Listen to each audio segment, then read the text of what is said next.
అందరికీ నమస్కారం అమ్మ.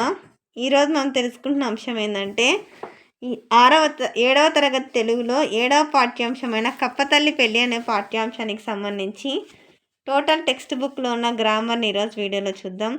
ఇంకా మన ఛానల్ సబ్స్క్రైబ్ చేసుకుని వాళ్ళు ఎవరంటే దయచేసి సబ్స్క్రైబ్ చేసుకొని లైక్ చేసి షేర్ చేసి మీ ఫ్రెండ్స్కు రిలేటివ్స్ అందరు సబ్స్క్రైబ్ చేసుకోమని చెప్పండి నాన్న.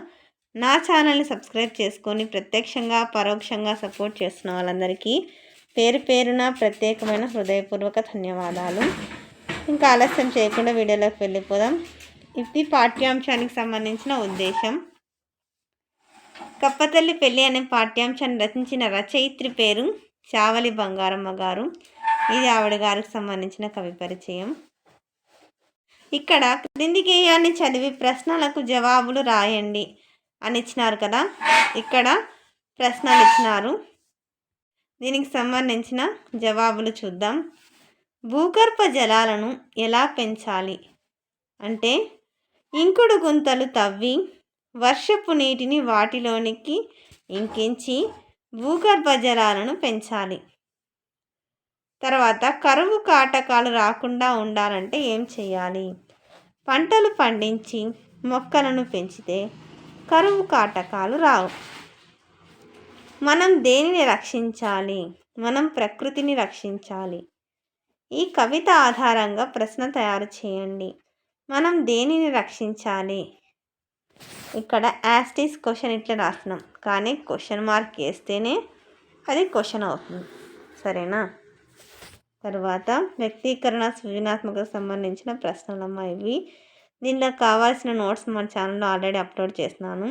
మీకు కావాలనుకుంటే మన ఛానల్ సబ్స్క్రైబ్ చేసుకుని వాళ్ళు ఎవరంటే దయచేసి సబ్స్క్రైబ్ చేసుకోండి, లైక్ చేయండి, షేర్ చేయండి. ఫ్రెండ్స్కు రిలేటివ్స్ అనేది సబ్స్క్రైబ్ చేసుకోమని చెప్పండి అమ్మ. నా ఛానల్ని సబ్స్క్రైబ్ చేసుకొని ప్రత్యక్షంగా పరోక్షంగా సపోర్ట్ చేస్తున్న వాళ్ళందరికీ పేరు పేరున ప్రత్యేకమైన హృదయపూర్వక ధన్యవాదములు.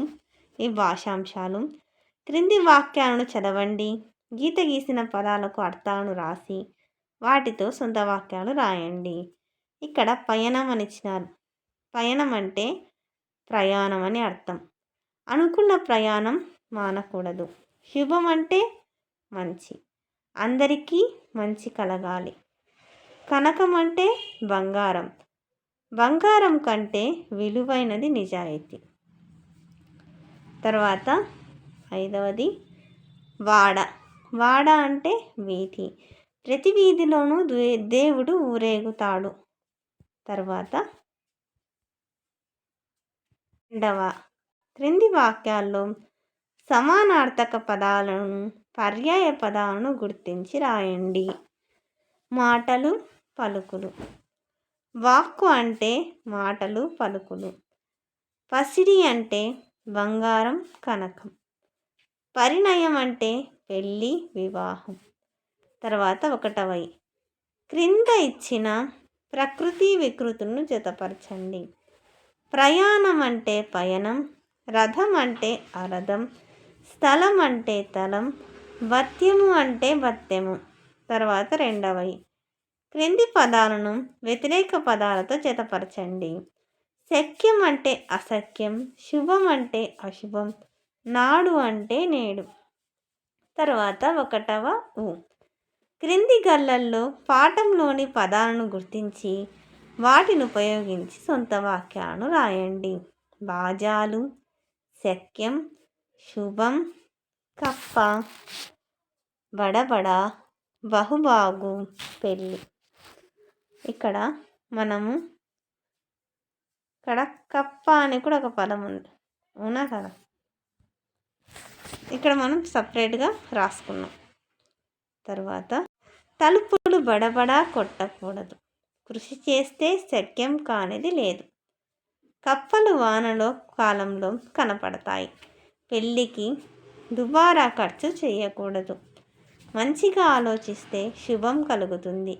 ఈ పదకేలి బహుబాగుగా ఉంటుంది.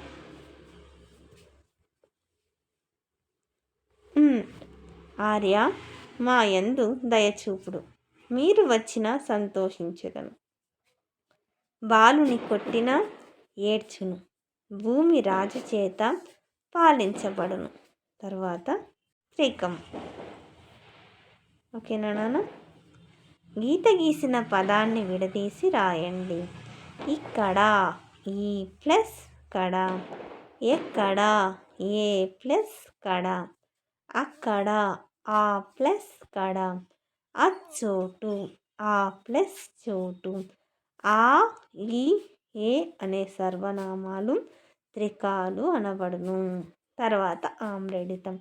ఒకటే పదం రెండుసార్లు వస్తే వచ్చిన రెండో పదాన్ని ఆమ్రేడితం అంటారు. ఇక్కడ మనం అక్కడక్కడ, అప్పుడప్పుడు, ఏమేమి, చిట్ట చివర, నట్ట నడుమ ఈ పదాలను విడదీసుకుందాం. అక్కడక్కడ, అక్కడ ప్లస్ అక్కడ. ఇక్కడ అక్కడ అనే పదం రెండుసార్లు వచ్చింది కాబట్టి ఒకటే పదం. ఇప్పుడు అక్కడ అక్కడ ఒకటే పదం రెండుసార్లు వస్తే వచ్చిన రెండో పదాన్ని ఏమంటారంటే ఆమ్రేడితం అంటారు. ఏమేమి, ఏమి ప్లస్ ఏమి, చిట్ట చివర, చివర ప్లస్ చివర, నట్ట నడుమ, నడుమ ప్లస్ నడుమ, పట్ట పగలు, పగలు ప్లస్ పగలు. ఇలా ఒకటే పదం రెండుసార్లు వస్తే వచ్చిన రెండో పదాన్ని ఆమ్రేడితం అంటారు. తర్వాత పంచమీ విభక్తి. నిన్నులను గూర్చి గురించి విభక్తి పంచమీ విభక్తి. డూము వలనన్ కంటెంట్ పట్టి పంచమీ విభక్తి కదా. ఇక్కడ చూడండి పంచమీ విభక్తి ప్రత్యయాలు. వర్షాల వలన, కృష్ణుని వలన కదా, కంటే పల్లెటూరి కంటే, శ్రీనాథుని కంటే, వలనన్ కంటెంట్ పట్టి ఏ విభక్తి ఇవన్నీ పంచమీ విభక్తి ప్రత్యయాలు. తర్వాత గేయంలోని ద్విత్వాక్షర సంయుక్తాక్షర పదాలను గుర్తించి రాయండి. ఒక హల్లుకు అదే హల్లు ఒత్తుగా వస్తే దాన్ని ఏమంటారంటే ద్విత్వాక్షరం. ఇక్కడ పాక్ పావత్తు, లీక్ లావత్తు, లూక్ లావత్తు వచ్చింది కాబట్టి ఏ హల్లుకు అదే హల్లు ఒత్తుగా వస్తే దాన్ని ద్విత్వాక్షరం. ద్వి అంటే ఎంత? 2 అని అర్థం. తర్వాత ఒక హల్లుకు వేరొక హల్లు ఒత్తుగా వస్తాన్ని సంయుక్తాక్షరం అంటారు. ఇక్కడ తాకు యావత్తు, కాకు రావత్తు, సాకు వావత్తు, రీక్ లావత్తు, కాకు యావత్తు వచ్చింది కదా. చూడండి కప్ప, తల్లి, పెళ్ళి, కావిళ్ళు, నీళ్ళు ఇవన్నీ ద్విత్వాక్షరాలు. తర్వాత సంయుక్తాక్షరాలు.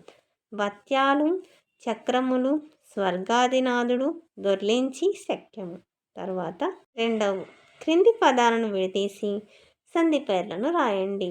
పరవశమవును, పరవశము ప్లస్ అవును ఉత్వసంధి. శుభమన్న, శుభము ప్లస్ అన్న ఉత్వసంధి.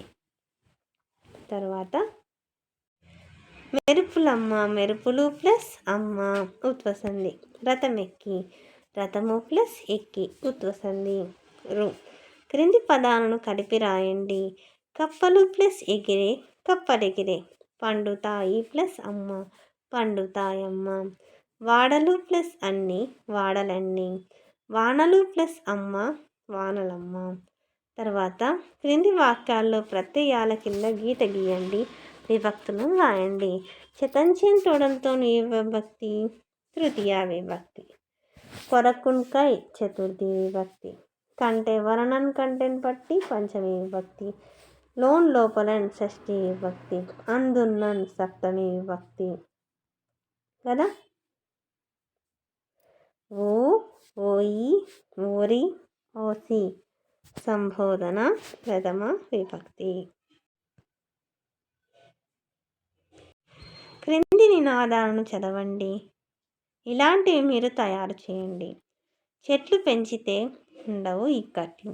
పచ్చని చెట్లు ప్రగతికి మెట్లు. మొక్కలను నాటుదాం, చక్కగా బ్రతుకుదాం. చెట్ల పైన గొడ్డలి వేస్తే అదే నీ భవితకు గొడ్డలి పెట్టు. అందరికీ ధన్యవాదాలమ్మా. దయచేసి వీడియోని మాత్రం స్కిప్ చేయొద్దండి. నా ఛానల్ని సబ్స్క్రైబ్ చేసుకుని ప్రత్యక్షంగా పరోక్షంగా సపోర్ట్ చేస్తున్న వాళ్ళందరికీ పేరు పేరున ప్రత్యేకమైన హృదయపూర్వక ధన్యవాదములు. అందరికీ ధన్యవాదాలు. దయచేసి వీడియోని మాత్రం స్కిప్ చేయొద్దు. ధన్యవాదములు.